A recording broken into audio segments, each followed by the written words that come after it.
Good morning बच्चों। कल मैंने आपको पद्मलाल पुन्नालाल बख्शी द्वारा लिखित क्या लिखूं नामक निबंध पढ़ाया था। उसके अर्थ बताए थे गद्यांश के, और अब मैं गद्यांशों में निहित प्रश्नों के उत्तर बता रही हूँ। सबसे पहला गद्यांश है अंग्रेजी के प्रसिद्ध, यहाँ से लेकर और विषय नहीं है। इसमें पहला प्रश्न है, उपर्युक्त गद्यांश के पाठ और लेखक का नाम लिखिए। उपर्युक्त गद्यांश के पाठ का नाम क्या लिखूं और लेखक पद्मलाल पुन्नालाल बख्शी जी हैं। फिर रेखांकित अंश की व्याख्या कीजिए। इसमें रेखांकित अंश है टांगने के लिए कोई भी खूंटी काम दे सकती है। उसी तरह अपने मनोभावों को व्यक्त करने के लिए कोई भी विषय उपयुक्त है। असली वस्तु है हैट, खूंटी नहीं। इसी तरह मन के भाव ही तो यथार्थ वस्तु हैं, विषय नहीं। इसमें अंग्रेजी के प्रसिद्ध लेखक ए.जी. गार्डनर का कथन है कि मन में, हृदय में जब तीव्र भाव उत्पन्न होते हैं, विचार आते हैं, तो मन प्रफुल्ल हो जाता है और प्रफुल्लित होकर के ऐसा लगता है कि तुरंत लिख लें। जो भाव आ रहे हैं उनको हम तुरंत लिख लें। फिर हमें शीर्षक की आवश्यकता महसूस नहीं होती है। पहले ऐसा लगता है कि अपने हम भावों को लेखनी के माध्यम से पन्नों पर उड़ेल लें। इसके बाद शीर्षक और विषय बाद में देखा जाएगा। तो इस प्रकार लेखक ने बताया है कि जैसे हैट और खूंटी के हैट टोप को किस खूंटी पर टांगा जाए, तो ये महत्व नहीं है, विशेष है हैट। उसी प्रकार से विशेष होता है लिखना, उसका शीर्षक नहीं। बस किस भाव से लिखा जाता और किस भावनाओं से वशीभूत होकर के किस विषय पर हम लिख रहे हैं, मेन ये होता है। तो इसमें लेखक ने बताया है कि वास्तविक चीज़ हैट है, खूंटी नहीं। उसी प्रकार वास्तविकता मनोभाव है, शीर्षक नहीं। शीर्षक तो बाद में भी, नाम तो बाद में भी दिया जा सकता है। तीसरा प्रश्न है, लिखने की एक विशेष मानसिक स्थिति होती है से लेखक का क्या आशय है। इसमें लेखक बताना चाहते हैं कि अगर अचानक आपको कोई विषय लिखने के लिए दे दिया जाए तो आपको बहुत परिश्रम करना पड़ता है, जबकि आपके मन में जब स्वतः विचार आते हैं, हृदय जब स्वतः ही विचार करने के लिए वशीभूत हो जाता है, तो तत्क्षण लिखने के अतिरिक्त उस समय बहुत अच्छा और विशेष लिख पाता है। लिखने की एक विशेष मनःस्थिति होती है। जब तीव्र विचार मन में उठते हैं तो हृदय उद्वेलित हो जाता है लिखने के लिए। हैट और खूंटी का उदाहरण इस गद्यांश में क्यों दिया गया है। हैट का मतलब है हृदय के विचार और खूंटी का मतलब है शीर्षक। तो इसमें लेखक ने बताया है कि हैट मेन होता है, मुख्य होता है, खूंटी नहीं। क्योंकि जब हैट है तो उसे किसी भी खूंटी पर हम टांग सकते हैं। उसी प्रकार अगर हमारे विचार जब पन्नों पर व्यक्त हो जाते हैं तो हम उसमें कोई भी विषय दे सकते हैं, कोई भी विधा दे सकते हैं और कोई भी शीर्षक दे सकते हैं। गार्नियर के अनुसार लेखक को निबंध कब लिखना पड़ता है। गार्नियर के अनुसार लेखक को निबंध लिखने के लिए विशेष मानसिक स्थिति होती है। हृदय में उमंग सी उठती है और स्फूर्ति आ जाती है, मस्तिष्क में आवेग उत्पन्न होता है। उस समय व्यक्ति को या लेखक को लिखना ही पड़ता है। इसमें दूसरा गद्यांश और उसके प्रश्नोत्तर इस प्रकार से हैं। ये प्रश्नों के उत्तर आपको फेयर कॉपी पर लिखने हैं। दूसरा है, मुझे तो सोचना और रहस्य समझना पड़ेगा। मुझे तो सोचना पड़ता है, चिंता करनी पड़ती है, परिश्रम करना पड़ता है, तब कहीं मैं एक निबंध लिख सकता हूँ। इसमें पहला प्रश्न है, उपर्युक्त गद्यांश के पाठ और लेखक का नाम बताइए।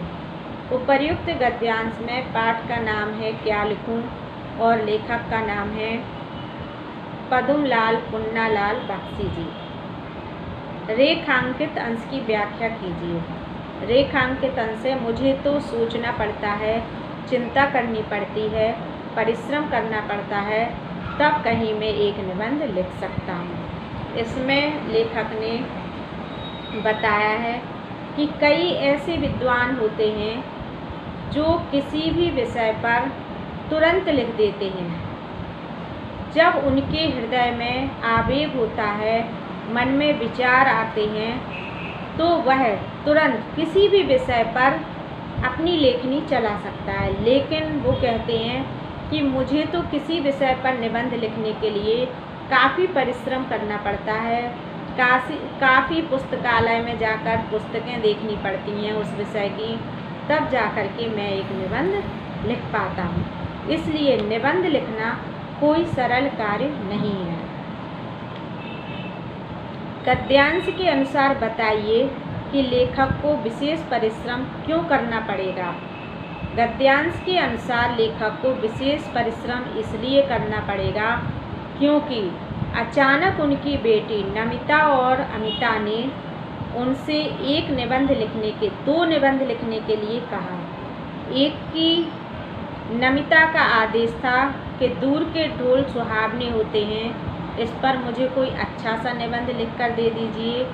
और अमिता का आग्रह था कि मैं समाज सुधार पर कुछ लिखूं। इस प्रकार अचानक कहने के कारण लेखक को विशेष परिश्रम करना पड़ रहा है। लेखक को निबंध किसके लिए लिखना था? लेखक को निबंध अपनी बेटी नमिता और अमिता के लिए लिखना था। दोनों निबंधों के विषय क्या थे? दोनों निबंधों, एक का विषय था दूर के ढोल सुहावने होते हैं और दूसरे का विषय था समाज सुधार। इस प्रकार निबंधों के शीर्षक थे। तीसरा गद्यांश है जिसके बारे में मैं आपको बता रही हूँ। पहले उसका अर्थ समझ लेते हैं। एक विद्वान का कथन है कि निबंध छोटा होना चाहिए। छोटा निबंध बड़े की अपेक्षा अधिक अच्छा होता है क्योंकि बड़े निबंध की रचना की सुंदरता नहीं बनी रह सकती। जब दीर्घता से बहुत बड़ा निबंध लिखा जाता है तो पाठक भी उसको बड़े ध्यान से नहीं पढ़ पाते हैं, जबकि हमें क्या करना है? गागर में सागर भरना है। निबंध लिखना है लेकिन कम शब्दों में काफ़ी कुछ कहना है, काफ़ी कुछ संवारना है। तो इस प्रकार से लिखा गया निबंध काफ़ी अच्छा होता है। इस कथन को मान लेने में ही मेरा लाभ है। अर्थात लेखक मानते हैं कि अचानक मुझसे निबंध लिखवाए जा रहे हैं तो निश्चित रूप से मुझे छोटे ही निबंध लिखने चाहिए, उसी में मेरा लाभ है। मुझे छोटा ही निबंध लिखना है, बड़ा नहीं। पर लिखूं कैसे? निबंध शास्त्र के उन्हीं आचार्य महोदय का कथन है कि निबंध के दो प्रधान अंग होते हैं, सामग्री और शैली। सबसे पहला आता है कि किस विषय पर निबंध लिखूं। उसके लिए भाषा का ज्ञान होना बहुत आवश्यक है। और दूसरा है शैली, कि किस शैली में निबंध लिखा जाए, किस प्रकार के शब्दों का प्रयोग किया जाए कि निबंध पढ़ने में प्रवाहमय हो, जिससे पाठक उसे रुचि से पढ़ें और उसमें निहित महत्व को समझें और अपने जीवन में उस महत्व को उतारें। पहले तो मुझे सामग्री एकत्रित करनी होगी, विचार समूह संचित करना होगा। इसके लिए मुझे मनन करना चाहिए। कोई भी विषय जब अचानक बता दिया जाता है कि इस विषय पर आपको निबंध लिखना है, तो अगर आपका ज्ञान, अगर आपकी भाषा शैली बहुत अच्छी है, शब्द समूह, विचार बहुत अच्छे हैं, तो थोड़ा सा मनन करने के बाद, सोचने विचारने के बाद आप अच्छे से अच्छा निबंध तैयार कर सकते हैं। सच तो यह है कि जिसने जिस विषय पर अच्छा अध्ययन किया, उसके मस्तिष्क में उस विषय के ही विचार आते हैं। अगर जिस विषय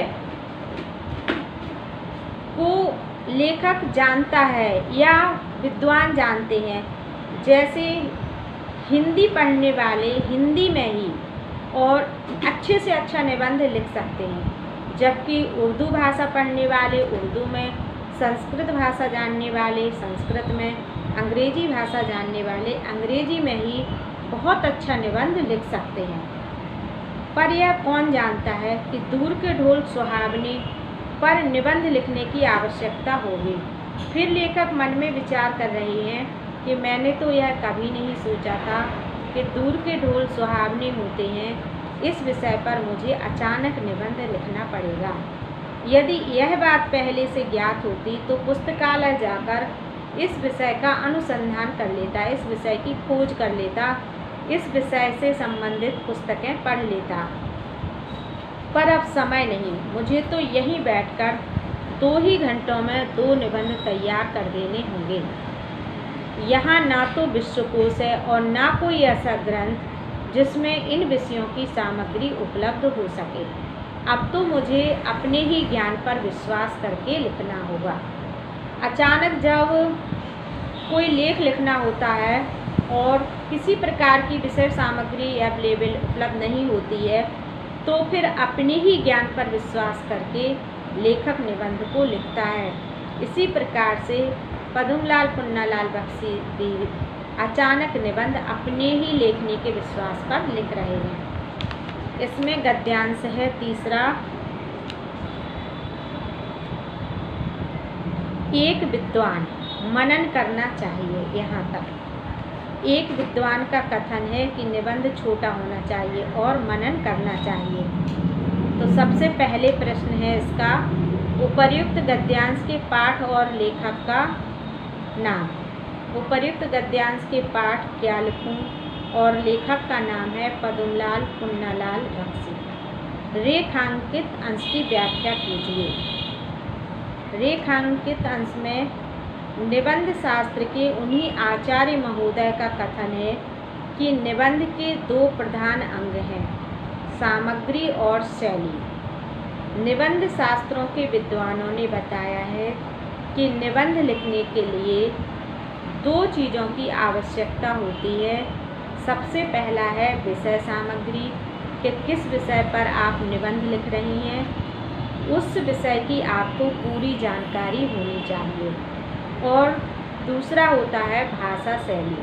अगर आपकी भाषा शैली बहुत अच्छी है तो निबंध साहित्यिक तरीके से बहुत अच्छी तरह से लिख सकता है। पहले तो मुझे सामग्री एकत्रित करनी होगी। अब लिखने की सामग्री क्या होती है? कोई उपकरण तो होता नहीं है कि लिखने के लिए चीज़ें इकट्ठी करनी होती हैं। लिखने के लिए सामग्री होती है विचार, मनन, चिंतन। उस विषय का जब हम मनन चिंतन करते हैं तो हमारे अंदर उसी विषय को लेकर कई प्रकार के विचार उत्पन्न होते हैं, और जब हम उन विचारों को अपने पन्नों पर उड़ेल देते हैं तो वह एक विधा का रूप धारण कर लेता है। विचार समूह संचित करना होगा, इसलिए मुझे मनन करना चाहिए, और लेखक भी यही करना चाह रहे हैं क्योंकि उन्हें अचानक निबंध लिखने हैं। तीसरा प्रश्न है, निबंध के 2 प्रधान अंग कौन से हैं? निबंध के 2 प्रधान अंग सामग्री एवं शैली है। विद्वान के कथन के अनुसार छोटा निबंध बड़े निबंध की अपेक्षा अधिक अच्छा कैसे होता है? क्योंकि अगर हम विद्वान के कथन के अनुसार विद्वानों ने छोटे निबंध को ही श्रेष्ठ बताया है। उनका मानना है कि हम अपनी विद्वता के माध्यम से छोटे निबंध में भी गागर में सागर भर सकते हैं, जबकि बार बार उन्हीं बातों को दोहराते हुए लिखना और निबंध का आकार बहुत बड़ा कर देना यह अच्छा नहीं है। लेखक परेशान क्यों हैं? लेखक परेशान इसलिए हैं कि अचानक उनकी बेटियों ने उनसे 2 निबंध लिखने